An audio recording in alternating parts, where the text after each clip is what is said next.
For decades, Europe's car industry stood as a symbol of engineering excellence, luxury, and innovation.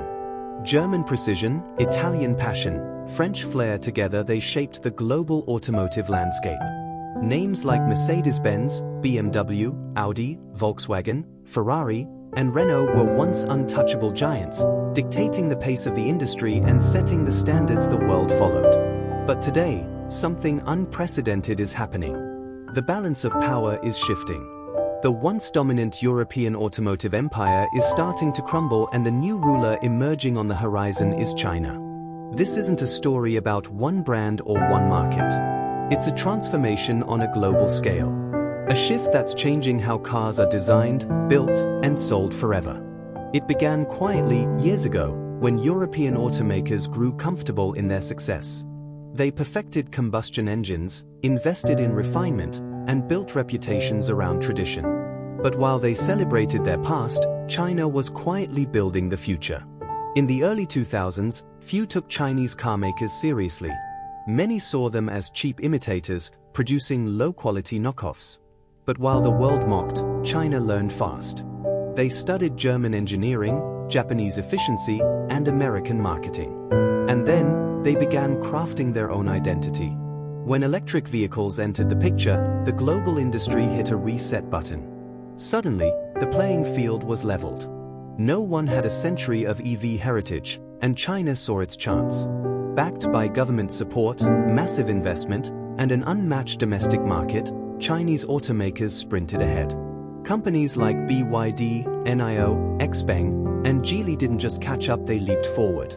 BYD, for example, became the world's leading EV manufacturer, surpassing Tesla in global sales. And while European brands struggled to adapt, Chinese companies built entire ecosystems around electric mobility, from battery production to AI integration. Europe, meanwhile, found itself trapped by its own legacy. Too slow to abandon internal combustion, too cautious to disrupt its traditional suppliers, and too dependent on an aging infrastructure. Regulations in the EU grew stricter, demanding a switch to electric vehicles, but the industry wasn't ready. Factories needed retooling, workers required retraining, and profit margins began to vanish. At the same time, China mastered vertical integration, controlling everything from raw materials to battery chemistry. Europe, on the other hand, depended heavily on Chinese lithium, nickel, and rare earths. The result? Europe's automakers are building electric cars powered by Chinese batteries, using Chinese components, and competing against Chinese vehicles that are cheaper, faster to develop, and increasingly more desirable. Walk through any major auto show in 2025, and you'll see the shift clearly. Chinese stands, once tucked into the corners, now dominate the center stage. BYD, NIO, and Geely proudly unveil models designed not just for China but for Europe itself. Sleek electric SUVs, futuristic sedans, and compact city cars, all boasting high-tech interiors and impressive range, often at half the price of their European rivals. European consumers have started to notice. In Norway, Sweden, Germany, and the Netherlands, nations leading the EV revolution, Chinese brands are quietly gaining market share. Consumers once loyal to Volkswagen or Peugeot are now considering Milligram, BYD, and Aways. Even the European Union has noticed. The European Commission recently launched an investigation into what it calls unfair subsidies in China's EV industry, claiming that Beijing's state-backed funding gives its carmakers an artificial advantage. But to many, this feels like a defensive move, a sign of desperation rather than dominance. Because deep down, Europe's automakers know the problem isn't just competition, it's innovation speed. Chinese brands move faster. They update software weekly, redesign models annually, and integrate new tech in months, not years. European carmakers still plan in 5-year cycles, an eternity in the modern world of electric mobility. Tesla also played its part in this revolution. By producing cars in Shanghai and sourcing Chinese components, Tesla indirectly boosted China's entire EV supply chain. The country became a hub not just for manufacturing, but for innovation. Today, China leads the world in battery production, controlling over 75% of global capacity. Companies like CATL and BYD produce energy storage systems that power not just cars, but entire industries. Europe, by contrast, has only recently started building gigafactories, still years away from self-sufficiency. Even in the realm of software, China's edge is clear. In-car technology, autonomous driving systems, and AI integration are far more advanced in many Chinese models. Vehicles like the NIO ET7 and XPeng G9 offer driver assistance levels and voice AI systems that some European automakers are still developing. But perhaps the biggest factor in this global shift isn't technology, it's mindset. Europe has always built cars for perfection. China builds cars for progress. For Europe, every new model must honor its legacy. For China, every model must disrupt it. That difference is now visible in the global sales charts.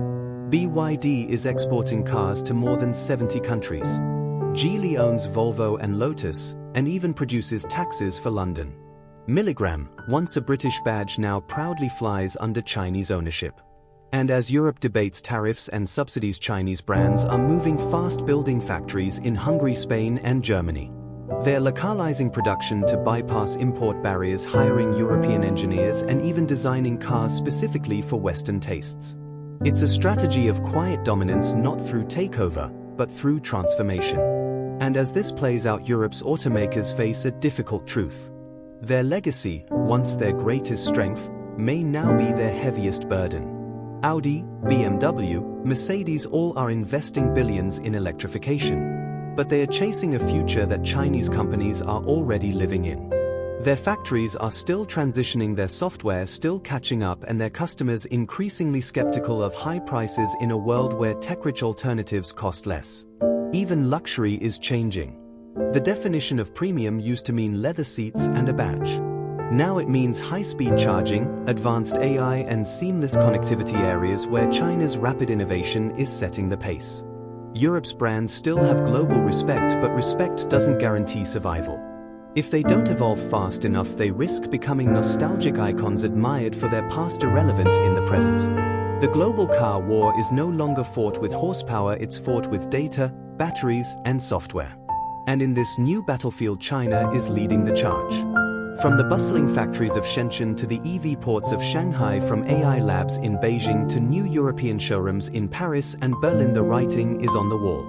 The age of European dominance is fading and a new era of Chinese innovation has begun. The question now isn't whether Europe can survive, it's whether it can adapt. Because the future of the car industry won't be decided by tradition.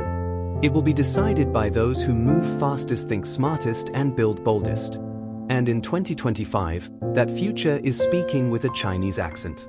And as Europe watches this silent revolution unfold, one thing becomes clearer every single month: the road that once led through Stuttgart, Munich, and Turin now passes through Shenzhen, Guangzhou, and Shanghai. Inside the walls of Chinese research labs, engineers aren't just designing cars, they're designing the entire driving experience. Artificial intelligence, vehicle-to-grid systems, voice command integration, and over-the-air updates have become the new standard. Cars are no longer mere machines, they are digital ecosystems. Every software patch, every algorithmic tweak improves range, efficiency, and user experience.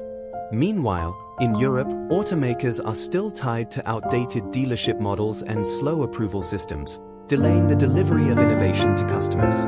Look at how China has redefined production speed. BYD can launch a new model from concept to showroom in less than 2 years.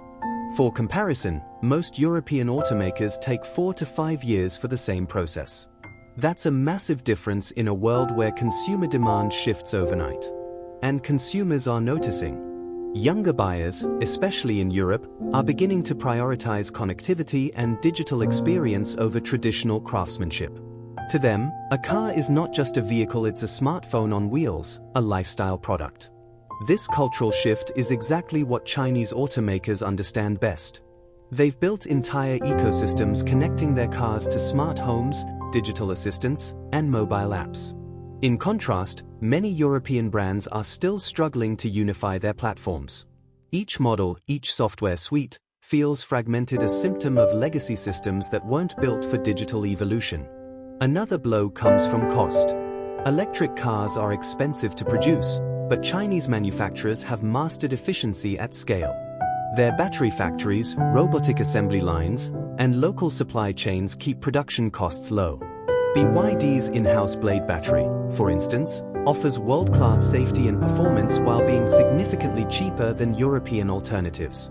That allows Chinese automakers to sell EVs that undercut European models by thousands of euros, while still making a profit. European brands, meanwhile, are squeezed from both sides: rising production costs, shrinking margins, and fierce regulatory pressure. Carbon taxes, labor costs, and political uncertainty have made it harder to stay competitive. Even Volkswagen, once a symbol of unstoppable dominance, has seen its market share erode. Its EV lineup, though promising, has been criticized for software glitches and high prices. China's brands, on the other hand, have learned to merge style with substance.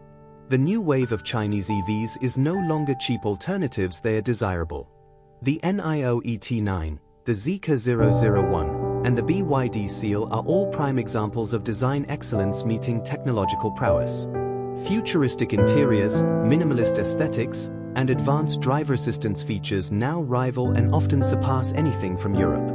Even more remarkable is China's mastery of infrastructure.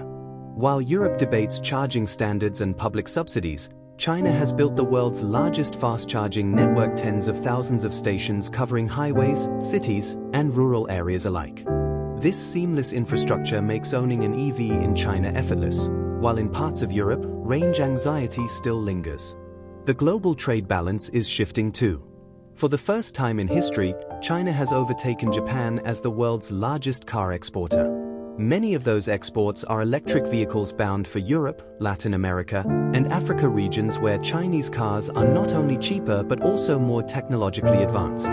Behind the scenes, European policymakers are growing nervous. They fear that without swift action, the continent's automotive sector, which employs over 13 million people, could face large-scale layoffs and plant closures. Governments are now offering incentives for domestic EV production, but these efforts may be too little, too late.